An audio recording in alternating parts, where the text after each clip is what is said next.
What's going on, YouTube? Kamikazevondoom here with some breaking news, kind of like a recap video, a news update, if you will, for the Division 2. So sit back, relax, grab that popcorn, don't forget to hit that like, subscribe if you haven't already, and let me know what you think in the comment section below. But all of this information and more is on my Twitter page, X if you nasty, so just follow me over here at Kamikazevondoom, and I will post all of the information you need to know about the Division franchise before I make a YouTube video.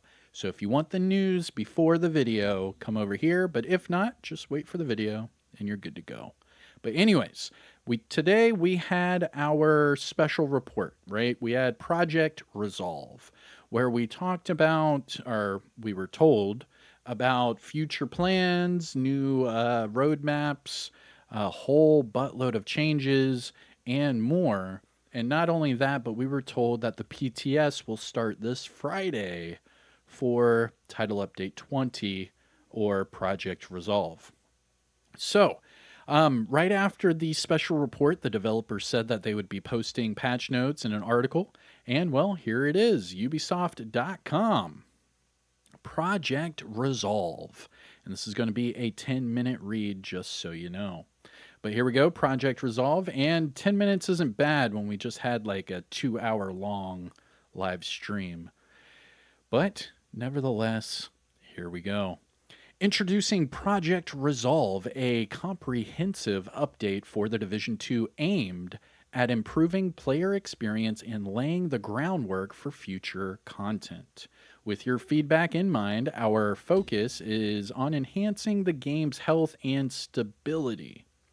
Now, starting with the PTS this week, that's right, the PTS will start Friday, and another PTS, so PTS Phase 1 will start on Friday, and then PTS Phase 2 will be in January. They continue and say, we will release the update in full alongside Year 5 Season 3 in February for all Division 2 players. From addressing thousands of bugs to enhancing PvP, we're leaving no stone unturned. That's right, there is a lot of changes in this one, so I hope you're sitting down. Now it says these are the proposed changes, but they are not final and are intended to provide you with a preview of work to be done in Project Resolve. Now then they show us this nice little roadmap. So it will be a 2.5 month long test and learn program. So first we will have PTS Phase 1, which will only be for the weekend. And this one is to test quality of life changes, fixes, balancing, PvP improvements, and so on. Also changes to Descent, Countdown, and Summit. Now here's the interesting part. In January, then we get to test the Year 5 Season 3 gear, weapons, and talents. That's where you get the new exotics, the new brand sets, gear sets, named items, all that.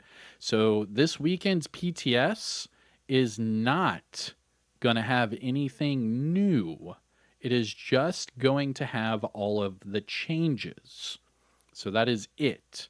So this Friday, this weekend's PTS Phase 1 will only be for the changes coming with Project Resolve. Now the PTS Phase 2 in the end of January, that PTS will have all the new goodies that we will test. Now it says around February 6th. It says it right there. So the first week of February, we will get Season 3 Vanguard, and that will have this entire Project Resolve. So pretty cool. All right, let's continue down. PvE improvements, starting with global events. Now remember, they did state that all global events will be changed in some way, shape, or form, excluding the Golden Bullet global event, because everybody and their mom loves the Golden Bullet global event. So what they're trying to do here is they are trying to tweak all of the other global events to get them on the same pedigree as Golden Bullet. That way, us as a player, we will then love all global events. Because I don't know about you, but for me personally, if it's not reanimated or Golden Bullet, I don't really care too much. That's just me. So hopefully these changes will get me, involved. Now it says our overall approach involves minimizing negative consequences and enhancing all of the positive outcomes when playing global events. Now it says the following global events will be impacted: Guardians, Polarity Switch, Hollywood, Shade Exposed, and Reanimated. All right, now here are the changes for these global events, starting with Guardians. Now it says when you kill an angel, that's the one with the Guardian gold icon over their head. It says when you kill an angel, in addition to restoring your armor to full, you will then get 50% of your total armor as bonus armor. It will increase your total damage from 30 to 50%. And minions now receive 15% of incoming damage instead of being invincible. So now you'll be able to kill everything. Before, you were not able to kill the red enemies until you killed that angel. Now you'll be able to shoot and injure all enemies. This is big. Also, the damage buff duration is 15 seconds instead of 10 seconds. So your damage buff is increased and it chains every time you get a kill. This is crazy. That's going to be a really fun global event. Next, we have Polarity Switch. So it says damaging enemies of different colors will remove your polarity stacks. That will be changed to killing enemies of different colors will remove your stacks. So remember, with polarity, every time you reload or switch a weapon, your polarity changes. You'll see you'll have a gold lightning on your arms, and then it'll change to blue lightning, whatever. This is saying that if you kill an enemy with the wrong polarity, that will remove your stacks. Where before, it was even if you just accidentally shot them. So that's a huge change, because then you can accidentally shoot an enemy with the wrong polarity, stop, be like, oh crap, and then go to the right one. Now it says the max stacks are increased to 5 instead of 4, so you're getting even more damage.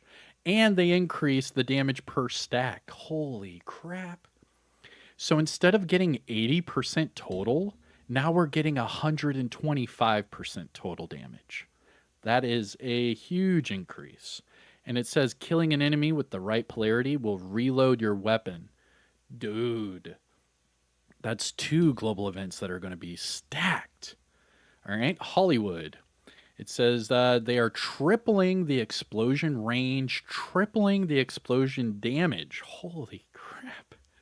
And explosions will now generate signature ammo and grenades at that player's location. What? Oh, this is going to be crazy. Shade Exposed. 10 times more the melee damage for the first hit after receiving 100% exposure.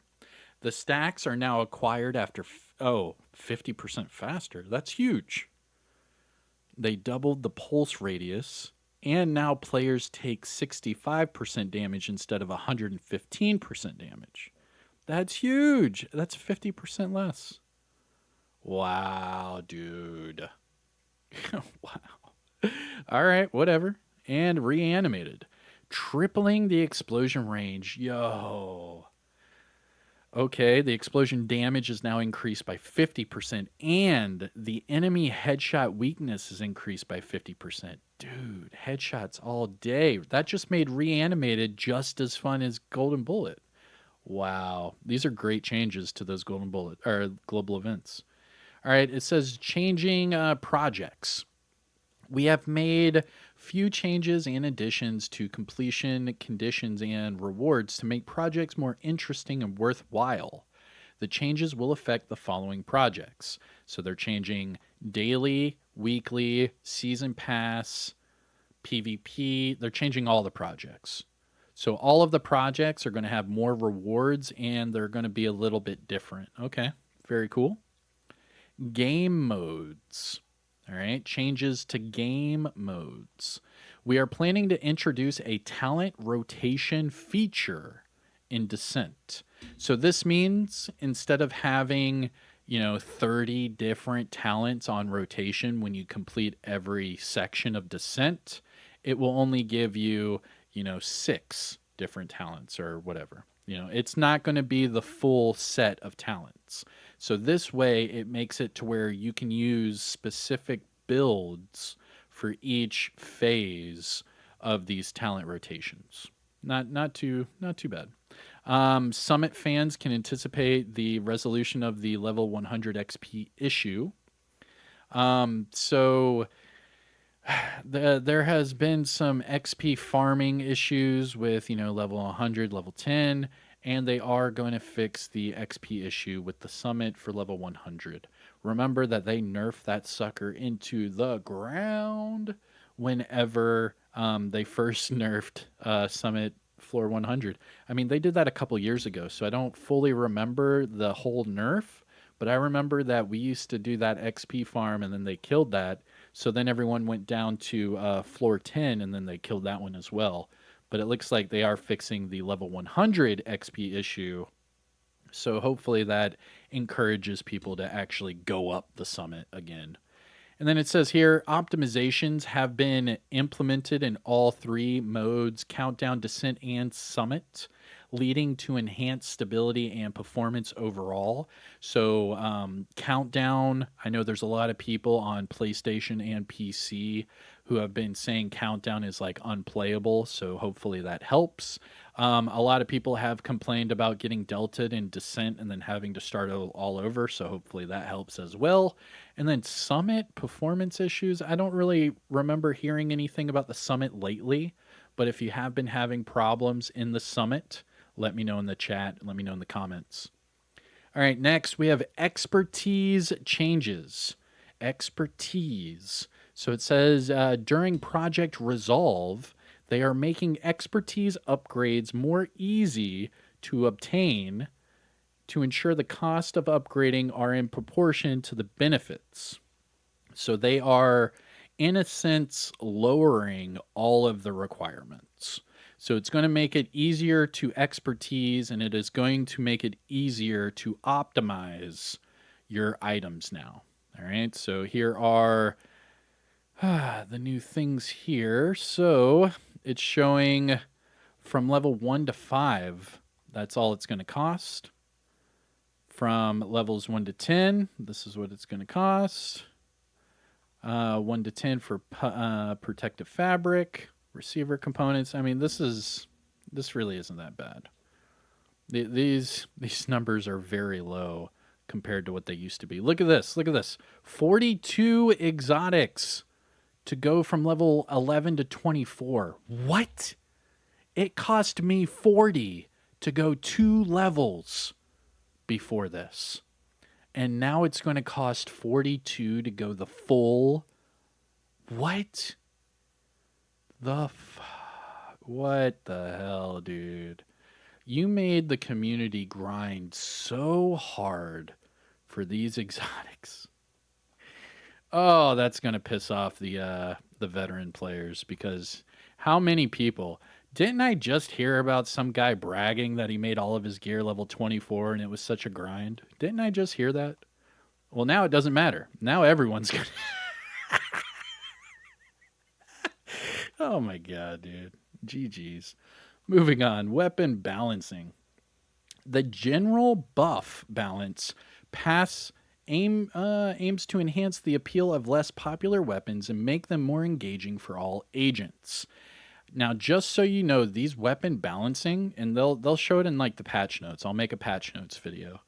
But the weapon balancing is crazy. Like, everything is getting buffed.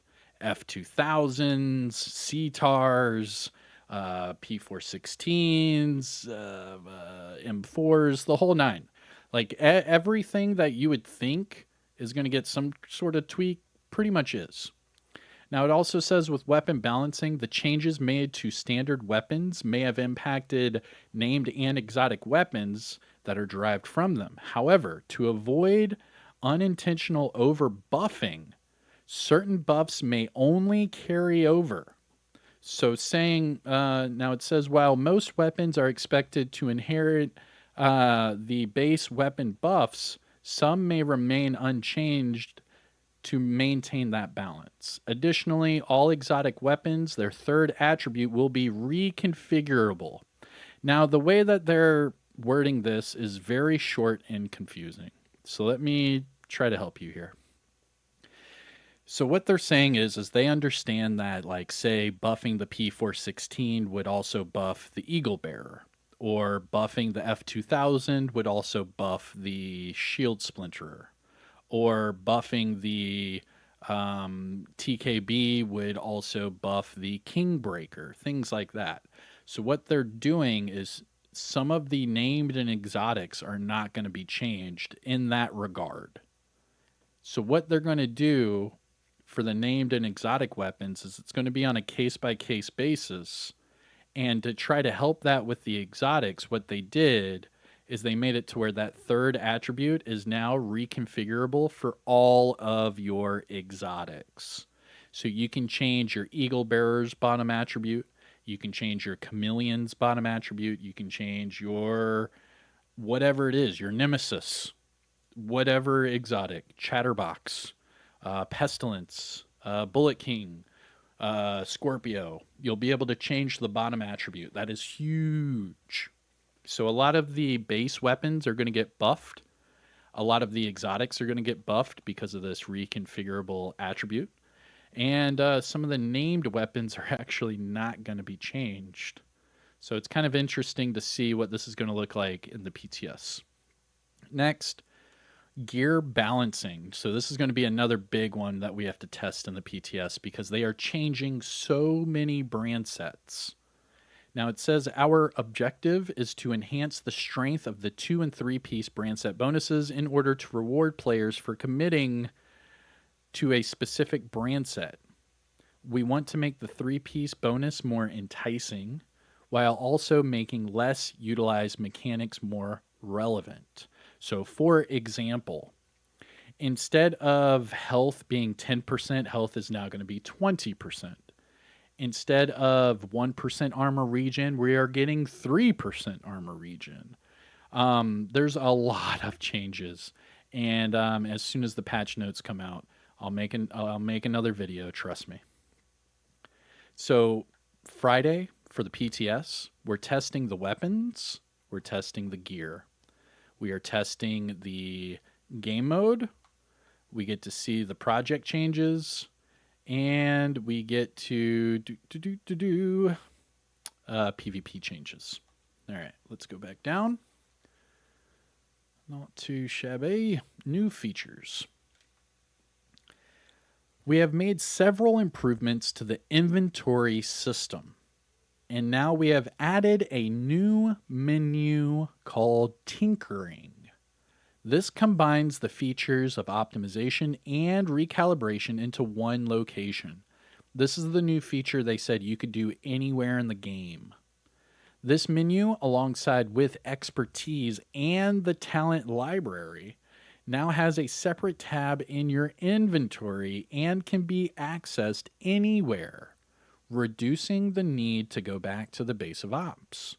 We will also adjust all of the optimization costs to reduce the expenses for upgrades. Additionally, we have introduced the option to directly send items to your stash with a warning if your stash is full. Furthermore, we have implemented a feature that displays the stash item count when approaching it, eliminating the need to check your inventory and look at your stash. This is awesome. So you'll be able to send things to your stash, pull things from your stash. You'll be able to pick up new gear and automatically optimize it, recalibrate it, and expertise upgrade it all on the fly. You'll be able to do all of that anywhere in the game. This is going to be a huge change for all players. And it is called Tinkering. I wonder if they're going to keep that name, but it looks good. Tinkering. I like it. Next, we have quality of life updates. We have made some significant changes to the loot crate system in the open world. That's right. No more purples, everyone. Not in heroic global difficulty.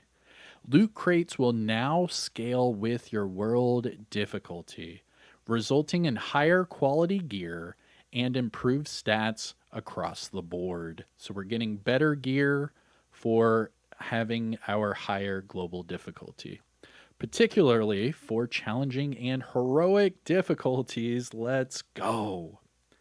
Now it says here, additionally, we are introducing a new feature that allows players to instantly use an armor kit. We'll be able to test this on Friday. We will be able to test this on Friday. Instant armor kits. However, if you choose to do the instant armor kit, you only get 25% of your armor with a 5-second cooldown. This is in addition to existing functionality of holding the button to give yourself 100% armor. So to do that, you would take an armor kit, but you would only get 25% of your armor, but it would be instant. Or you have to do the 5-second hold, or the hold of the button to get 100% armor. Now that 5-second cooldown, that's not infinite. You don't get to do this infinitely.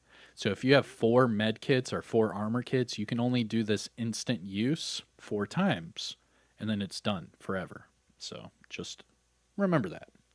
It says here, furthermore, we will be implementing a cap on Shade Watch HP bonuses to the level of 2,000. An increase in the HP gain from levels 1 to 1,000, players will gain 30 health points and 1 perk point. From levels 1,001 to 2,000, the HP gains remain 30 per level. Beyond level 2,000, there will be no additional health points. So for all of those people that did those really long shade level grinds to 100,000 and whatever crazy number levels you are, and you have 1,000,000 health or whatever, they're taking all of that away. So you're going to have the same health as a shade level 20,000 as you would at a shade level 2,000.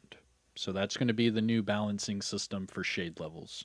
So everyone that did the XP glitches and farms and what have you, whatever you did to increase your levels to astronomical numbers, they're taking all of that away. And then it says to avoid duplicates that clutter the mod space needlessly, we want to make a skill mods inventory management more efficient. Each bonus can now only be owned once, and the value of the role updates when a better one is obtained by the player. Very interesting for their mods. I actually like all of these changes right here. All of these quality of life changes are good.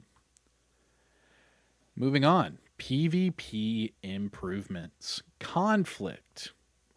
Our objective is to strengthen the identity of Conflict as the purest PvP experience available. So Conflict is going to be the purest PvP experience available for the Division 2 by making it more balanced for all players, regardless of the time that they have invested in the game. Thus, all agents that join Conflict will have their expertise and Shade Watch bonuses removed. So Conflict will now be the purest PvP for all players, and everyone that goes into Conflict will have no expertise and no Shade bonuses. So everyone is on the same playing field. It says that the caches that agents can obtain from Conflict will now offer a greater quantity and improved quality of reward items.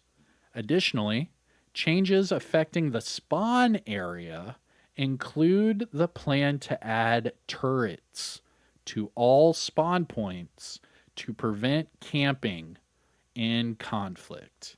So all of the spawn camping in Conflict will now be removed. Now it says, additionally, PvP changes for status effects. Status effects will be adjusted, and this is priority for the PvP experience. All changes to status effects included in Project Resolved are focused on reducing the impact and introducing counter plays. The intention is to make status effects in PvP more manageable and provide agents with additional options to counter them. Even though these changes are primarily targeted for PvP, we will also monitor their impact on PvE. So these changes will also be in PvE. Very interesting. So it says diminishing returns have been added for all status effects in PvP. And this is categorized into crowd control and damage over time categories. So your crowd control is shock, ensnare, and blind, and your damage over time is bleed, burn, and poison. Now, these diminishing returns will not be in PvE, only in PvP. Diminishing returns means that each subsequent application of the same category of status effect will be reduced until full immunity is reached. So if you shock a guy and then you shock him again, that next shock will not be as strong. If you burn a guy and then burn him again, that next burn will not be as strong. Plague of the Outcast in PvP is also affected by diminishing returns. Holy crap, I missed that during the live stream. So this means the pestilence is now nerfed in PvP. Nerfed pestilence. Additionally, the severity of immobilizing status effects has been reduced. 50% hazard for 5 seconds has been added once per target for all repair skills. All repair skills will now give you 50% hazard for 5 seconds. So all you need is a healing skill, and as soon as you get hit with a hazard, pop it, and you immediately get 50% hazard. That is huge. Poison is now included on the list of effects that Booster Hive can cleanse, and the boost duration now scales with skill tiers, ranging from 5 seconds to a maximum of 6.5 seconds at skill tier 6. So they just buffed the Booster Hive. Okay. Talents. Oh my gosh, so many changes. All right. We aim to make certain talents are more viable for PvP and address some balancing issues. Agents can expect that the following talents get a revision in both PvP and PvE. So the Dr. Home is being changed.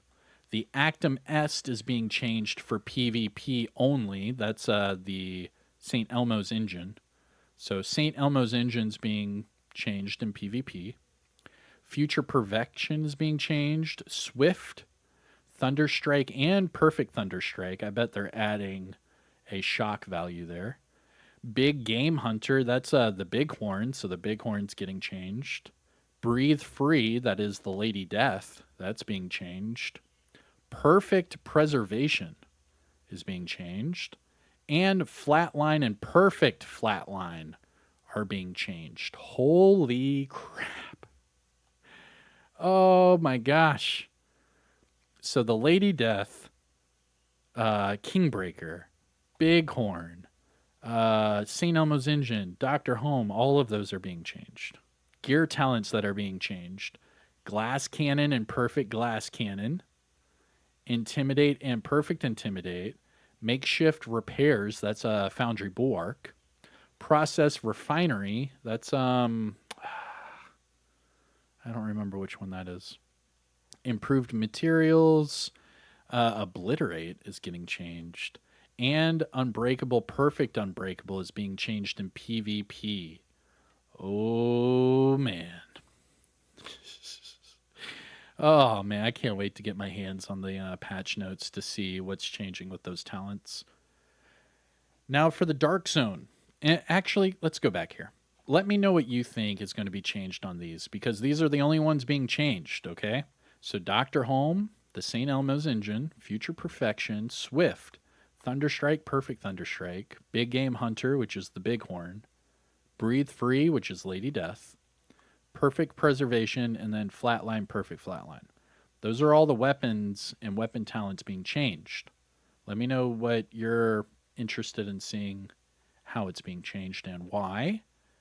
And then for the gear talents, let me know what you think about this. So Glass Cannon, Perfect Glass Cannon's being changed.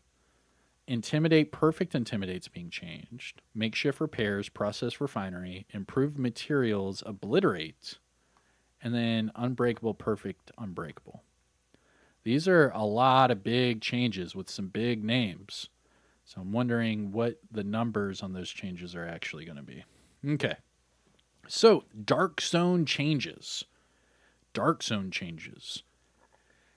Project Resolve introduces a more distinct contrast between invaded and uninvaded Dark Zones, allowing players to customize the intensity of their gameplay experience. Our goal is to increase accessibility to the Dark Zone for a wider audience, while also providing a dedicated space for those seeking a more intense experience. So, just so you know, it's going to be easier to PvP in invaded than it is in the non-invaded. So, this kind of puts all the PvP players into the invaded Dark Zone or conflict. So they kind of limited the PvP even more than what it was before. So now the purest PvP is what they're saying. The purest PvP is going to be conflict, and then right after that is going to be invaded Dark Zone. So the two non-invaded Dark Zones are going to be more PvE focused. So for all of you crying and asking and begging for a PvE only Dark Zone, you're not getting that, but this is the next best thing. So let's talk about it. It says, here are the changes that agents can expect in the non-invaded Dark Zones. Remember, this is the more PvE focused. So it says the activation time for going rogue has been increased to 5 seconds from 0.75 seconds. So say I run past you in the Dark Zone, right? And you decide to pop rogue on me and shoot me in the back. It would take you 0.75 seconds to pop rogue. However, now in the non-invaded Dark Zones, it will take a full 5 seconds of you holding down the rogue button before you actually go rogue. So you can't just pop rogue and shoot someone in the back. They're going to be able to see you're popping rogue for 5 seconds before you actually go rogue, which is plenty of time to get out of there, go wherever you need to go, whatever. So this is a huge increase. Now it says the duration of the first rogue rank has been extended from 20 to 30 seconds. So if you pop rogue, you're going to stay rogue for 30 seconds now instead of 20. And that's going to give everyone the ability to see you ping on the minimap. And then it says, finally, players with rogue status will be unable to switch loadouts or individual gear pieces for the duration of rogue status. Oh. What? So there is no more changing your gear at all when you're rogue in the non-invaded Dark Zone. That is crazy. That is not even individual gear pieces. So you can't even change weapons. You can't change anything. Not even individual gear pieces. I wonder if you could even change skills once you go rogue. That's crazy for non-invaded Dark Zones. That's going to put the rogues at a big disadvantage. Everyone and their mom is going to see you popping rogue, especially if it's a 5-second timer. And you'll never be able to change anything on your build once you pop rogue. So, oh man, this is going to be big. It says, we also plan to add turrets to all spawn locations to prevent spawn camping. That includes the safe houses. And forbid equipped items and loadouts from being changed while in the Dark Zone. Loadout switching and individual pieces of gear will be allowed to only be switched once per spawn. Holy crap. This is going to completely change the Dark Zone. So if you're a PvE player, go into the non-invaded Dark Zones, because this is making it so much harder to be rogue. They're putting spawn camps turrets everywhere. So they can't spawn camp the safe houses. They can't spawn camp the checkpoints. The only thing they can do is try to get you at a landmark or a extraction. But even then, you're going to see the indication over their head for 5 seconds while they're popping rogue. I mean, nah, I'll stick with conflict. Thank you. Okay. And here are all the fixes. These are some big ones too, so I hope you enjoy this one too. Among the numerous fixes included in Project Resolve, here are a few PvP players would appreciate the most. They fixed the corner glitch right here. The issue that allowed players to aim from cover without being seen and exposed to enemy fire with the Striker Ballistic Shield while activated using the C79 scope has now been fixed. So no more corner camping, corner glitching, whatever you want to say. It's all gone. The issue that allowed agents shooting using any scope while their hitbox is protected by props when using any shield has now been addressed. So now you can't do that scope shield crap with any... The issue that allowed agents to retain their increased magazine from True Patriot after swapping loadouts has now been resolved. So now, if you're going into the Dark Zone with 109 rounds of St. Elmo's and then you're switching builds and you still have 109 rounds, it's going to change with it. So no more cheating. This is crazy. Lastly, the issue that allowed glitching through a ladder when entering cover directly behind it has now been fixed.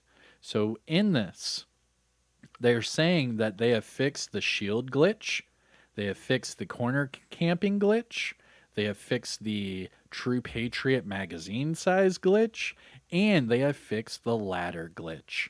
All of these things are proposed to be fixed by this next update. Now it says, thank you, the Division team, and remember the PTS starts on December 15th, which is Friday, and we'll be able to upload it on the 14th. All right. Huge changes. Wow. I am most excited about the instant med kit. I want to try that out.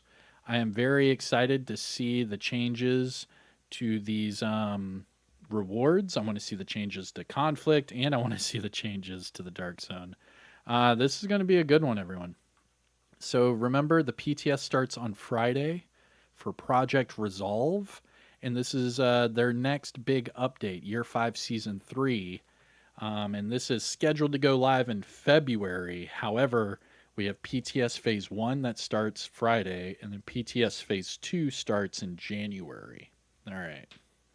Now, let me know what you think in the comments. Is this a big W or is this a big L? If you want all of this news and more before I make a YouTube video, don't forget to follow me over here on Twitter, X if you nasty. And yeah, as far as YouTube goes, hit that like, subscribe. You know the whole YouTube spiel. Make sure you have those notifications on because we do daily Division content. I am Kamikazevondoom. I hope you enjoy the rest of your day, and I will see you in the next video. Take care now. Peace out.